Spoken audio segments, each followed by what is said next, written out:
Hello nerds, and welcome to The Bench. My name is Justin Williams, and I'll be your host for this very first installment of Nerd Bench, a new show all about the nerdier side of TV and video game media. Before we get into today's stories, we have an interesting interview with members of our esports team to tell us more about professional gaming at St. John's. Yo, what's up everybody? My name is Antonio Oliveira, and today we will be interviewing a member of the esports team. Now, could you please introduce yourself for everybody? What's going on, everybody? My name is Mello. I go by Mel's in game, and I'm currently a player for Marvel Rivals Big East team for St. John's. I'm here to answer a few questions about the esports club, bring up a little bit of exposure to it, and yeah, let's do it. All right. Now, before we really get into the meat of the interview, could you tell me a little bit more about what the esports team actually does and more about what esports is for the people who may not know? It's not all just competitive gamers looking to just try hard or whatever. Like, you could be a casual player, just looking to have connections or make friends within the esports club. You know what I mean? Because gamers around the world, like, I feel like it's kind of like a niche little interest that people have, and to connect it within a university is kind of hard. So I feel like having an esports club in general, or just having this area where people can play, is a really nice area to like kind of be around. Our esports club, I wouldn't say it's just like I wouldn't say it's just a place where people can just play. Like, I feel like people make friends, people have connections. Like I said, like, for example, like the WRED-TV. It's not just where you guys follow strict rules of, oh, record this, record that. It's not just that. You guys are friends, you guys hang out outside of that, you guys build connections, and I feel like that's what it's all about. So I feel like esports is a mixture upon like, oh, we're gonna get the job done by, you know, winning against other universities, but it's also where, oh, we can make connections, we can make friends, and we can hang out even if it's outside of all this. Throughout that year, have you made any deep connections with the people in the esports club? Yeah, definitely. Like, I feel like the people around me here is definitely the closest people I've been around. This year I've been trying to branch out more, but I feel like within my core connections, it really sits here. I know you guys play a lot of different games. Obviously, I've heard about a lot of different games. What are some of those games that the esports team plays? So obviously we got Marvel Rivals, which is the team I'm on right now. I used to play Valorant. We have that game. That's a really big game. We have Super Smash Bros. We recently brought in Apex Legends. We have PUBG. We're looking to build a Deadlock team for next semester. We have a Rocket League team. What else? We have a lot of games. Wow. Yeah, we have like a lot of 10 teams games. We have League of Legends. We had chess. I didn't even know that existed, but people do that online here. Like an online chess team? Yeah, I saw that on the PCL website just really 20 minutes ago before we did this, which is pretty interesting to me.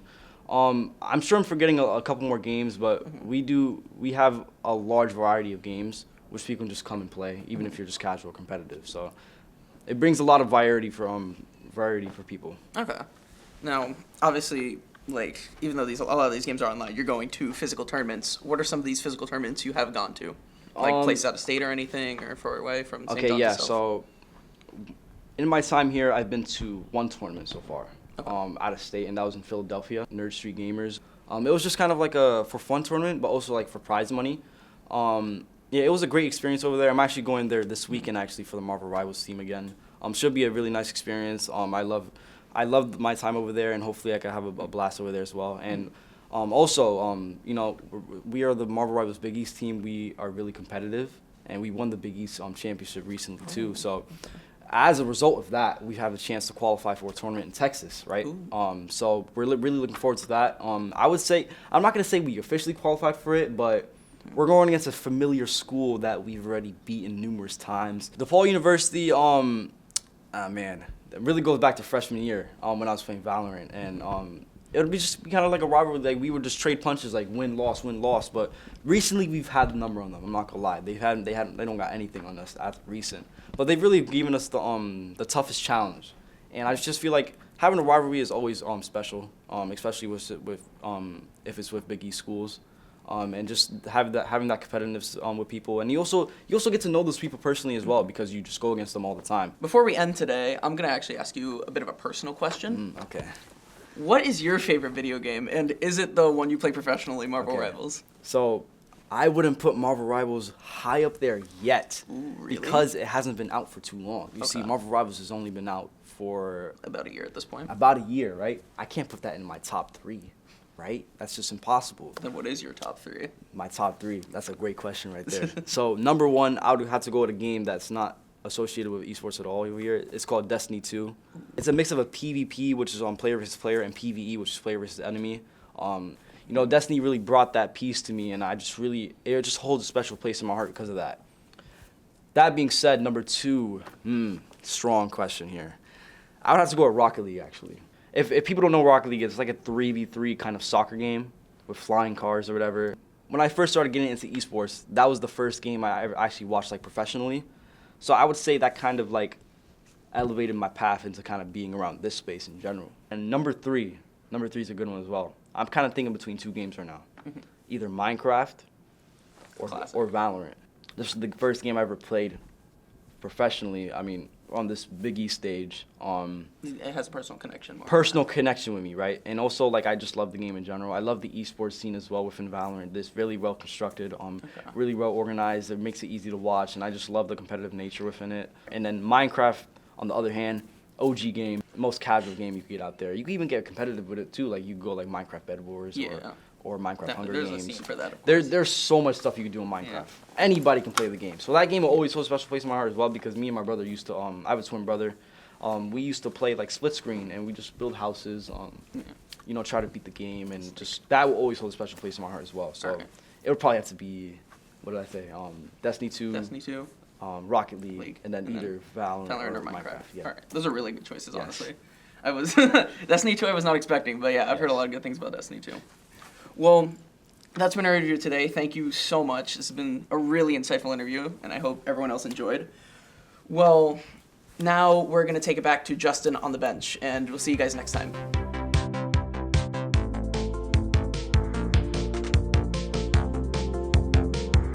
For our first story of the show, Unknown Worlds, the studio behind popular indie game Subnautica, has recently won an 8-month legal battle against their parent company, Krafton. This lawsuit stemmed from a deal with Krafton made with Unknown Worlds that if Subnautica 2 were to release in early 2025, the studio would receive a $250 million bonus for all its employees. Once Krafton realized the studio was going to finish before the deadline, they made the executive decision to fire the 3 head developers at Unknown Worlds and forcefully postpone the release to 2026. This decision enraged fans and led to the 3 fired heads of Krafton to sue. After a strenuous 8-month legal battle, the 3 developers had won the lawsuit, and Krafton was forced to create a new deal. This deal gives Unknown Worlds a bonus based on how many people purchased the early access after a certain threshold of sales. And with Subnautica 2 being the most wishlisted game on Steam, it seems that Unknown Worlds will get what they deserve and then some. In equally uplifting news, the new season of the One Piece live-action adaptation has released to glowing reviews from casual fans and viewers alike. Many commended the series for its faithful portrayals of characters alongside interesting changes that do more to improve on the original series than hurt it. Every decision in the live-action series, from scripting to casting, is also overlooked by the creator of the original show, Ichiro Oda. Because of his involvement, fans of the source material have been much more comfortable with the changes being made to the overall story. Although, fans have echoed worries about the series' longevity. The One Piece manga is over 1,000 chapters and currently still ongoing.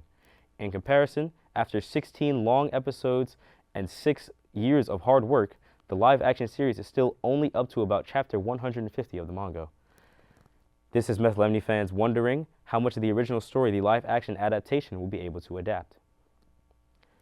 The trailer for Spider-Man Brand New Day has amassed over 1.1 billion views across numerous social media platforms, breaking records in the process. The trailer itself has fans excited for a seemingly much more comic-accurate Spider-Man portrayal compared to previous versions of MCU movies. The story adapts much more Spider-Man-specific stories and places him alongside street-level heroes like the Punisher. Many fans have felt that, while overall good, the past movies had plots that were continuously less and less connected to the MCU Spider-Man himself. However, the recent trailer has shown Spider-Man more involved with villains and organizations that are much more closely connected to the character himself.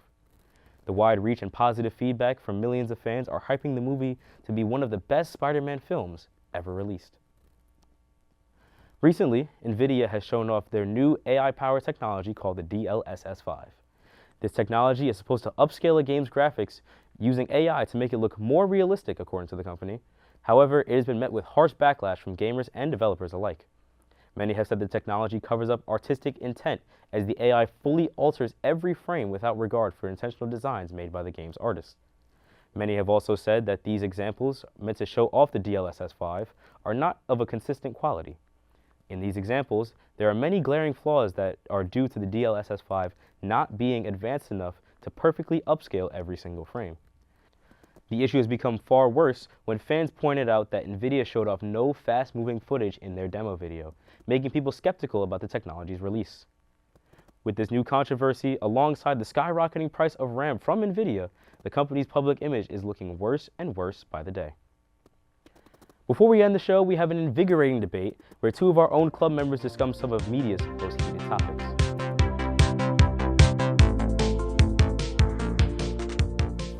Hello everyone, I'm Christopher Cohen, and today I'll be hosting these two passionate minds going head-to-head on some controversial topics. Now, would our contestants mind introducing themselves and their favorite movie or video game?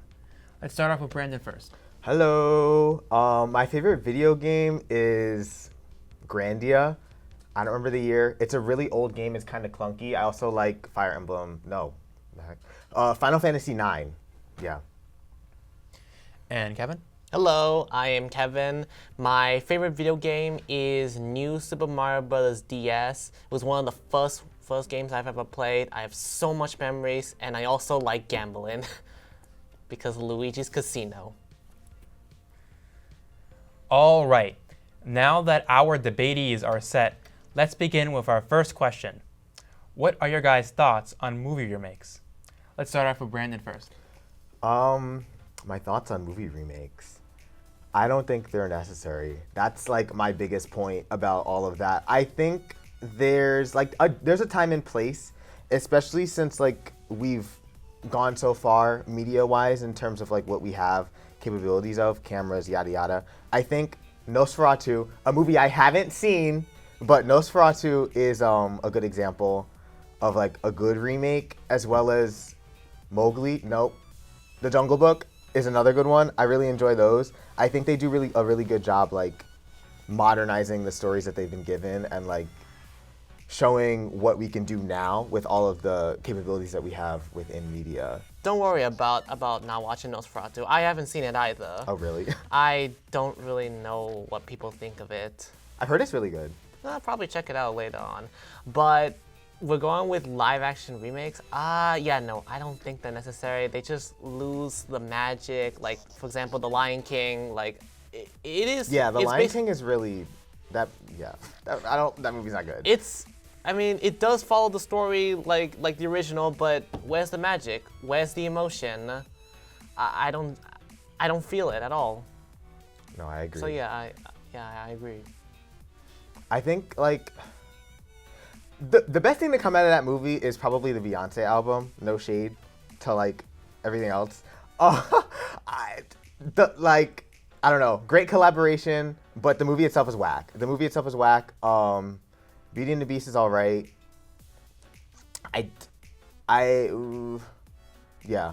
Live action movies are not worth it, I fear. Live action remakes are not where it's at. Agreed. Great. Let's move on to our second question. How have the both of you felt about the change in quality of video games over time? Would you say that both they've gotten better or have they gotten worse? I'll start off with Kevin this time.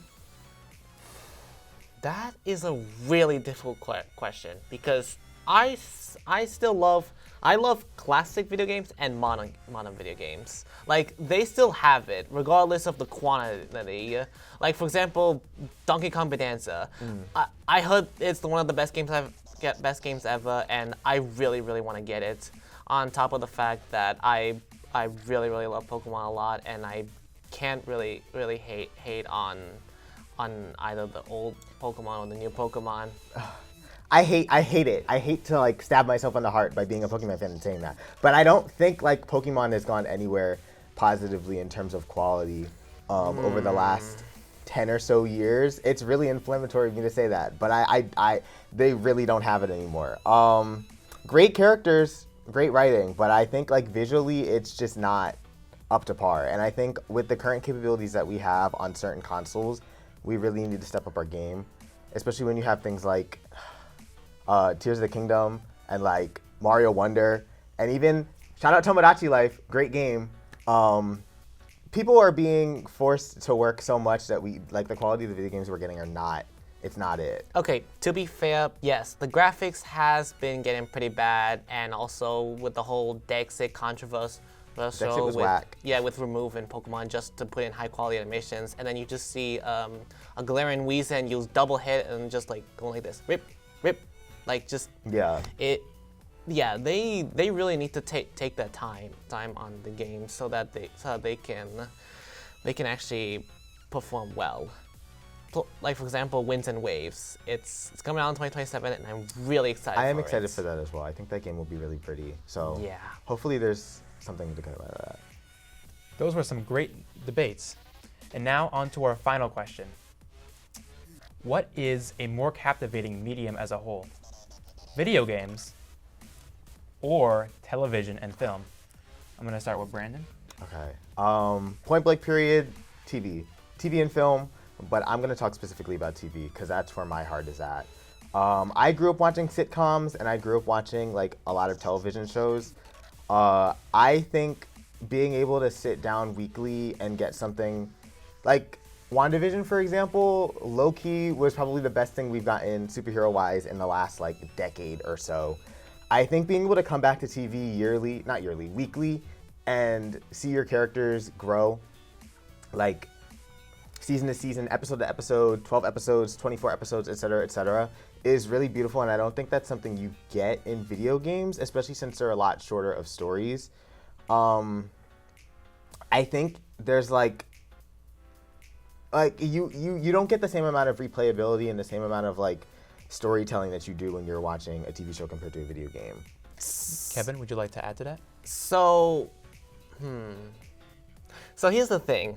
I grew up with playing video games and watching films, and also TV shows, but I'll mainly be talking about films. As the first movie that I watched was Toy Story 2, and the first video game that I played was Pokemon Fire Red. Now, since this is a really difficult question to answer, there is one way I can look at it, and that is if I want to talk about Pokemon for 3 hours or talk about film in general for 3 hours. And I would take Pokemon over film because Pokemon's my first interest. But even if we want to bring it back to Pokemon, I think like you get so much out of watching the TV show that you don't get in terms of playing the games. Like there's 20, 30 years of content that you're just completely missing out on in terms of actual video games. Oh yeah. Like I think there's so much you can do with television that you just can't do. And interactability is great. Love actually being able to like be immersed in characters, but I think television is truly where it's at in terms of strong character writing and consistency. Yeah, okay, you made a good point there. I also grew up watching the TV show, and I really enjoyed all of the battles. It includes gym leaders and also the tournaments. Like, yeah, they were really fun. You definitely made a really good point there. But I would still take the video games as a medium over TV and film, as I feel like I've played more Pokemon games than watching the actual show. Yeah, sorry about that. Horizons. You missed out, I fear. I'm sorry, Horizons hasn't really been doing too good. Like it's not Ash Ketchum anymore. I think, I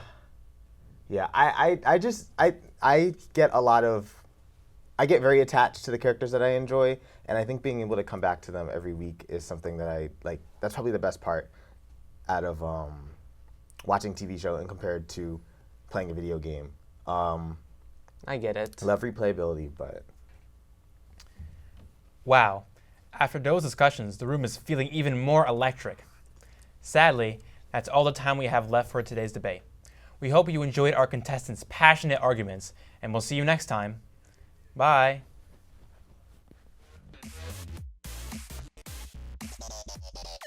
That's all we have for our show today. We hope you've enjoyed the first ever installment of Nerd Bench. and hope you get to return if we ever get to making a new one.